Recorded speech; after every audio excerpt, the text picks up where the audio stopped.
Bienvenue dans cette nouvelle édition du QG Weekend. Au sommaire de l'actualité, Mahamat Kammoun, nouveau Premier ministre de la Centrafrique. Le conseil à la présidence a été nommé ce dimanche au lendemain de la marche pour la paix au cours de laquelle des milliers de personnes ont défilé dans les rues de Bangui, la capitale. Quel bilan après le sommet États-Unis-Afrique des 5 et 6 août dernier à Washington? Éléments de réponse dans ce journal. Et puis, programme de mise à niveau des entreprises en Casamance au Sénégal. 700 millions de francs CFA ont été mobilisés. La nouvelle vient de tomber. La Centrafrique a un nouveau Premier ministre. Il s'agit de Mahamat Kammoun, ancien ministre d'État, conseiller spécial à la présidence de la Centrafrique. Il remplace ainsi André Nzapayeke, démissionnaire au terme d'un décret signé ce dimanche par la présidente de la transition, Catherine Samba Panza. Âgé de 53 ans, Mahamat Kammoun est le troisième Premier ministre de la transition instauré depuis mars 2013. Et la Centrafrique semble peu à peu sortir la tête de l'eau. Ce samedi, des milliers de personnes ont pris d'assaut les rues de Bangui, la capitale, pour une marche pacifique. Une manifestation organisée par les autorités et qui marque la fin des hostilités dans le pays. Erika Ouraga, commentaire Guillaume Durand. Des dizaines de milliers de personnes dans les rues de Bangui ce samedi. Ces manifestants sont venus marcher pour la paix en Centrafrique. Cette marche pacifique organisée par le gouvernement de transition a été initiée pour célébrer les accords de paix signés fin juillet à Brazzaville entre les autorités centrafricaines, les anti-Balaka et les membres de la Séléka. C'est aux Centrafricains de trouver la solution, la réponse à la crise centrafricaine, de montrer un peu leur maturité face à la communauté internationale qui essaye de nous soutenir depuis le déclenchement de cette crise-là. Maintenant, qu'il y ait une marche pour la paix à Bangui, est-ce qu'elle est opportune? Est-ce que pendant qu'on est dans une crise institutionnelle, le Premier ministre n'a pas été nommé, un nouveau gouvernement n'a pas été mis en place, est-ce que cette marche-là participe vraiment à apaiser le climat? L'ancien Premier ministre centrafricain André Nzapayeke a démissionné mardi 5 août 2014. Une démission qui intervient à la suite de la signature des accords de la fin des hostilités en Centrafrique. En demandant la démission de l'ancien Premier ministre et de son gouvernement, il aurait fallu, et peut-être judiciaire le plus rapidement, nommer ce nouveau Premier ministre pour justement entamer les négociations, les différentes feuilles de route arrêtées à Brazzaville qui permettraient un peu au pays de sortir un peu de cette longue crise. Ce dimanche, la présidente de la transition, Catherine Samba Panza, a désigné un nouveau chef du gouvernement. Il s'agit de Mahamat Kammoun, conseiller à la présidence et de confession musulmane. Son gouvernement, qui sera nommé prochainement, aura à charge de poursuivre le processus de paix en République centrafricaine. En Côte d'Ivoire, gouvernement et opposition sont parvenus à s'accorder sur la mise en place d'un bureau consensuel de la commission électorale. Sur les 17 membres que compte l'institution, 15 ont été nommés par le chef de l'État Alassane Ouattara. Les 2 autres postes ont été pourvus par des représentants du Front populaire ivoirien et de l'Alliance des forces démocratiques.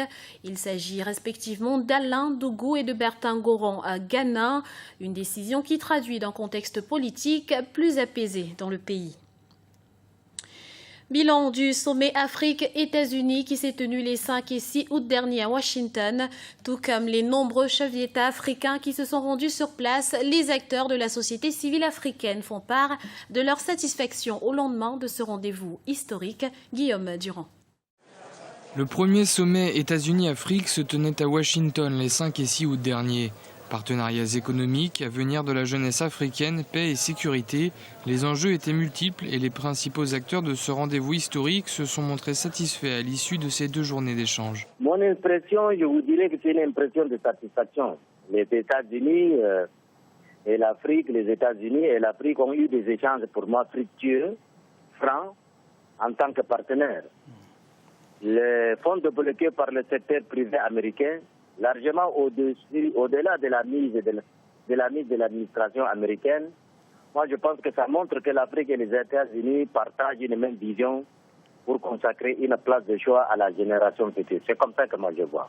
Une partie des discussions de ce sommet a par ailleurs été consacrée aux questions relatives aux droits de l'homme. L'appel lancé par le secrétaire d'État américain John Kerry, qui a vanté le respect des constitutions, de la démocratie ou des droits humains, était nécessaire pour la FIDH, la Fédération internationale des ligues des droits de l'homme. La FIDH est satisfaite, ainsi que ses partenaires des sociétés civiles africaines. Le point qui a été mis en exergue concernait les engagements que le président Obama et les autorités américaines doivent prendre par rapport à la protection du processus démocratique sur le continent africain, en tenant compte de tout ce qu'il y a comme rapport démontrant, noir sur blanc, de bilan négatif en matière de droits de l'homme, de respect de valeurs de dignité humaine dans certains pays africains. Au sortir de cette rencontre à Washington, plusieurs décisions ont été prises.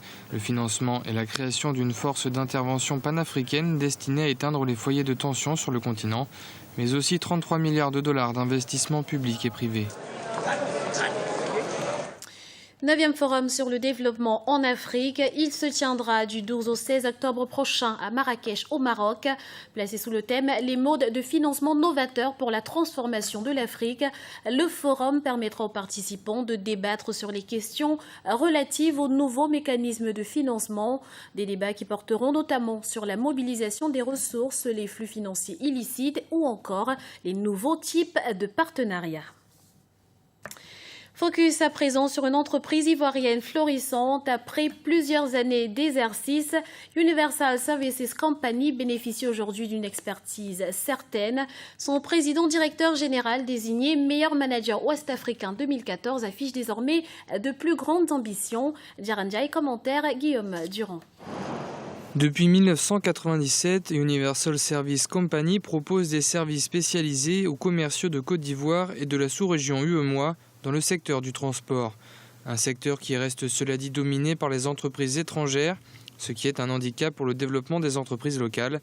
Félix Sali, président de cette entreprise, nous explique les raisons. Ça s'explique simplement par le fait qu'ils ont un pouvoir financier plus important que les structures ouest-africaines. Ce n'est pas un problème d'expertise. Il faut un financement important, un fonds de financement important, parce que pour faire de la logistique ou du transport, il faut du matériel.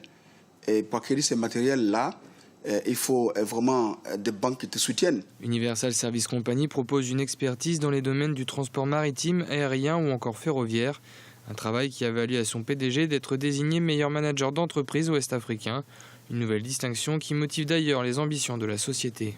Nos projets à venir, c'est de consolider nos représentations au niveau africain, de mieux gérer le continent et chercher maintenant à s'implanter en dehors de l'Afrique.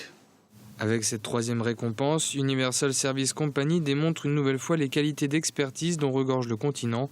Seul ombre au tableau dénoncé par les professionnels du secteur, le manque d'appui en provenance des États.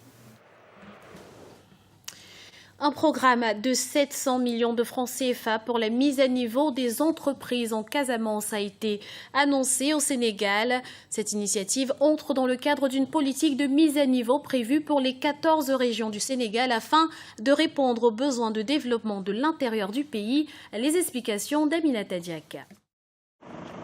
700 millions de francs CFA, c'est le montant que va investir le Bureau de mise à niveau des entreprises du Sénégal en Casamance. Objectif, expérimenter un nouveau programme spécial pour les entreprises de la région. Avant le mois de décembre, nous pensons que le programme spécial Casamance de mise à niveau des entreprises sera officiellement lancé. L'État va mettre quelques 700 millions de francs CFA en guise de phase expérimentale en attendant de solliciter le concours des partenaires.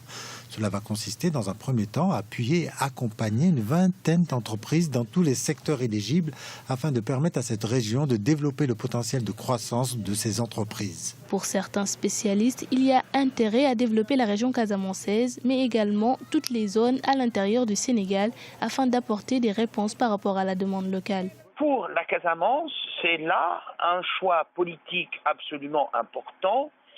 Sachant les problèmes politiques qui a toujours opposé cette région-là à l'État central, en mettant l'accent sur le développement des entreprises et de l'entrepreneuriat, l'État central sénégalais met en place les conditions pour la création des activités économiques, le développement de l'emploi et l'embauche des jeunes casamançais.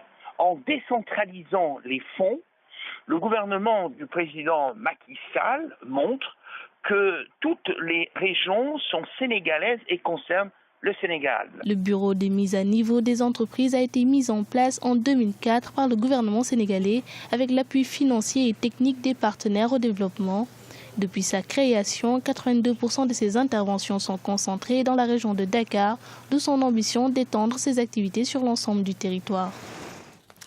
Nous vous remercions pour votre fidélité. Retrouvez dans un instant une nouvelle édition du QG Weekend sur Africa 24.